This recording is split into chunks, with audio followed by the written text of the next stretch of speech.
प्यारे बच्चों, आपका फिर स्वागत है रे क्लासेस फिरोजाबाद में। मेरे प्यारे 11th के बच्चे ध्यान दें, मैं आपको बता रहा था कि मैंने आपको 14 में से 14 चैप्टर है केमिस्ट्री के। स्टार्टिंग किससे करी है? थर्ड से। थर्ड के बाद करेंगे अपन सेकंड चैप्टर एटॉमिक स्ट्रक्चर। प्यारे बच्चों, ये बताते हुए मुझे बड़ी खुशी हो रही है कि थर्ड चैप्टर बिल्कुल लास्ट पे आ गया है ना। तो अब उसकी बस जान निकलने वाली है, जैसे मरने से पहले वाली कंडीशन है। तो थर्ड चैप्टर में थोड़ा सा अपन एक बार वापस सोचे, अपन क्या कर रहे थे। अपना टॉपिक चल रहा था पीरियोडिक प्रॉपर्टीज। क्या चल रहा था? Periodic properties. उसमें मैंने बताया था पीरियोडिक प्रॉपर्टीज 5 है। कौन कौन सी थी? Atomic radius, ionic radius, electron, affinity, ionization energy और लास्ट थी इलेक्ट्रोनेगेटिविटी। इलेक्ट्रोनेगेटिविटी मैंने उस दिन बताई थी और ये बताया था कि इलेक्ट्रोनेगेटिविटी की डेफिनेशन, उसका वेरिएशन इन ग्रुप और उसका वेरिएशन इन पीरियड। डेफिनेशन क्या बताई थी कि जब दो एटम आपस में कोवलेंट बॉन्ड से जुड़े हों तो दोनों एटम शेयर्ड इलेक्ट्रॉन पेयर को अपनी तरफ खींचते हैं या खींचने की टेंडेंसी रखते हैं। उनकी ये टेंडेंसी ही क्या कहलाती है? इलेक्ट्रोनेगेटिविटी। अब जिसकी ताकत ज्यादा होगी उसकी तरफ इलेक्ट्रॉन चले जाएंगे शेयर्ड वाले और दूसरे से दूर हो जाएंगे। जिसकी तरफ जाएंगे उस पर पार्शियल नेगेटिव चार्ज आ जाएगा और जिससे दूर हो जाएंगे उस पर पार्शियल पॉजिटिव चार्ज आएगा। अब बेटे आज हमें ये बताना है कि जो ईएन वैल्यू है ना, वो अगर हम ईएन वैल्यू के रिगार्डिंग बात करें तो ईएन वैल्यू को नापे कैसे? Measurement of EN value. तो टॉपिक है मेजरमेंट ऑफ ईएन वैल्यू। बेटा ईएन वैल्यू को मेजर करने के कई मेथड है ना। कई लोग उसमें आगे आए जिन्होंने बताया ईएन वैल्यू को कैसे नापा जाए, है ना। तो ईएन वैल्यू को मेजरमेंट करने के कई टेक्निक हैं, जिसमें से 3 स्केल बहुत ज्यादा फेमस हुए। कितने स्केल? 3 स्केल। पहला स्केल था पॉलिंग स्केल। कौन सा स्केल था? Polling scale. दूसरा स्केल बहुत ज्यादा फेमस हुआ ऑल्फ्रेड रोशो स्केल। और तीसरा स्केल जो बहुत फेमस हुआ वो था मुलिकन स्केल। तो जरा नाम बोलेंगे कौन कौन से स्केल हैं। पहला है पॉलिंग स्केल, दूसरा ऑल्फ्रेड रोशो स्केल, तीसरा मुलिकन स्केल। तो 3 स्केल हैं ईएन वैल्यू को नापने के लिए। जो एक क्वेश्चन आता है आईआईटी में, पॉलिंग स्केल किस पर आधारित है? तो याद रखना, पॉलिंग स्केल आधारित है बॉन्ड एनर्जीज पर। किस पर आधारित है? बॉन्ड एनर्जीज पर। अब एक बच्चा जैसे ही वर्ड सुनता है बॉन्ड एनर्जीज तो मन में क्वेश्चन क्या आएगा? क्या होती है ये? बेटा बॉन्ड एनर्जीज टॉपिक आगे आएगा चैप्टर नंबर 4 में बहुत डिटेल में, ठीक है। तो ये स्केल बॉन्ड एनर्जीज पर आधारित है और इस स्केल के अकॉर्डिंग सबसे ज्यादा ईएन वैल्यू दुनिया में होती है एफ की, जो कि होती है 4.0। दूसरे नंबर पे होती है दुनिया में ओ की 3.5 और तीसरे नंबर पे होती है सीएल और एन की लगभग बराबर और होती है 3। कितनी होती है? 3.0। तो पॉलिंग स्केल बॉन्ड एनर्जीज पर आधारित है। इसके अकॉर्डिंग दुनिया में हाईएस्ट ईएन वैल्यू फ्लोरीन की है जो कि 4.0 है। सेकंड नंबर पर ऑक्सीजन की है जो कि 3.5 है और थर्ड नंबर पर सीएल और नाइट्रोजन एक दूसरे को कड़ी टक्कर दे रहे हैं क्योंकि दोनों की ईएन वैल्यू सेम है जो कि 3.0 है, यानी कि 3 है। अब अगला स्केल है ऑल्फ्रेड रोशो स्केल। ये जो है जेड इफेक्टिव पे आधारित है। अब एक बच्चा कहेगा जेड इफेक्टिव क्या होता है? जेड इफेक्टिव अभी मैं आपको अलग से डिस्कस करूंगा मुलिकन स्केल के बाद। जेड इफेक्टिव और स्क्रीनिंग इफेक्ट, ये 2 बातें हैं जो मुझे आपको अलग से डिस्कस करनी है ना। अभी आगे करेंगे 1-2 मिनट बाद ही। अब आ जाओ मुलिकन स्केल पर। ये कहता है ईएन वैल्यू एवरेज है। किसका एवरेज है? आईई आयोनाइजेशन एनर्जी और इलेक्ट्रॉन एफिनिटी का। तो EN value is an average of ionization energy and electron affinity. ये बात किसने कही? मुलिकन स्केल में। तो EN वैल्यू को नापने के कितने स्केल हैं? 3, Pauling scale, Allred Rochow scale, Mulliken scale. ये स्केल बॉन्ड एनर्जी पे आधारित है, ये स्केल जेड इफेक्टिव पे आधारित है, जिसकी डिटेल अभी आ रही है। मुलिकन स्केल IE और इलेक्ट्रॉन एफिनिटी के एवरेज पर आधारित है। तो इस तरीके से हम EN वैल्यू का मेजरमेंट कर सकते हैं इन 3 स्केल से। लेकिन हमने एक मेन बात सीखी कि सबसे ज्यादा EN वैल्यू किसकी है? फ्लोरीन की 4.0, फिर उससे कम सेकंड नंबर पे दुनिया में O की जो कि 3.5 है, और थर्ड नंबर पर Cl और N की बराबर होती है जो कि 3.0 है।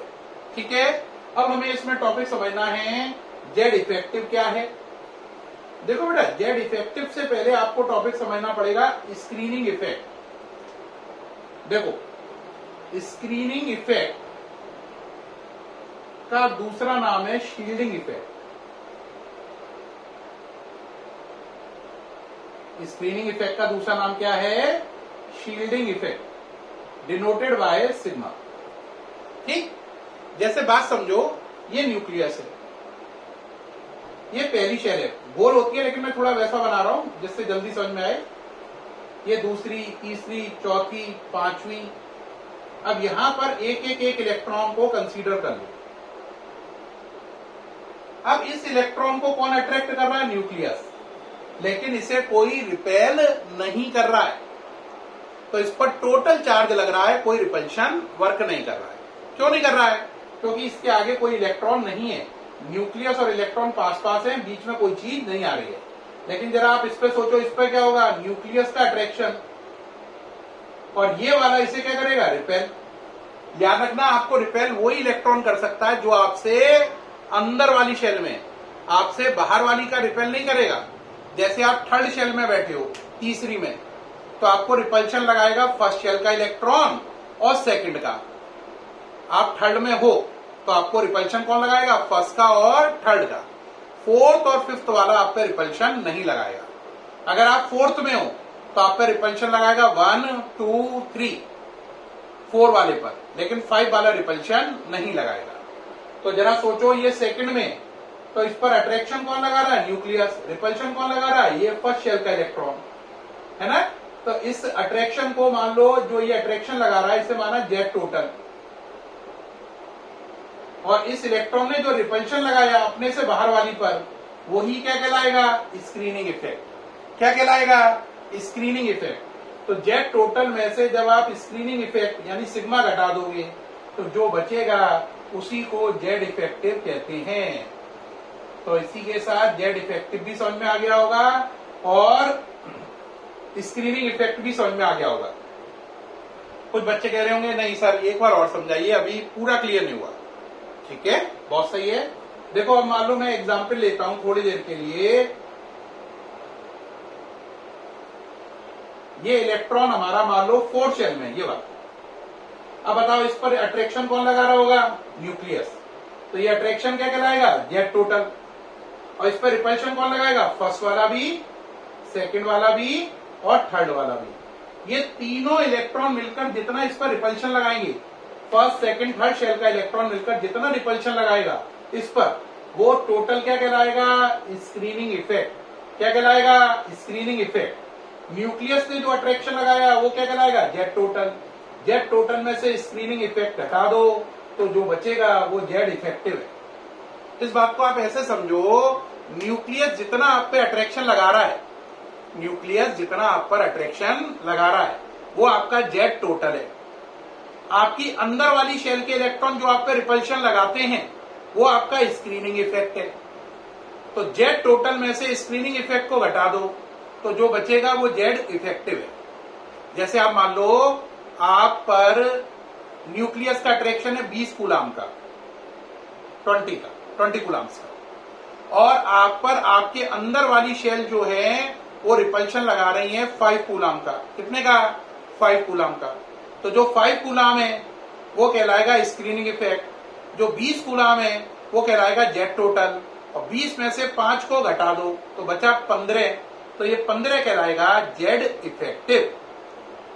यानी जेड इफेक्टिव का मतलब total attraction of the nucleus minus screening effect. अब अगर कोई मुझसे बोले स्क्रीनिंग इफेक्ट क्या है, तो बोलूंगा किसी इलेक्ट्रॉन पर उससे अंदर वाली शेल के इलेक्ट्रॉन जो रिपल्शन लगाते हैं, उस रिपल्शन को स्क्रीनिंग इफेक्ट या उसका दूसरा नाम है स्क्रीनिंग इफेक्ट का शील्डिंग इफेक्ट, स्क्रीनिंग इफेक्ट या शील्डिंग इफेक्ट कहते हैं और इसे सिग्मा से डिनोट करते हैं।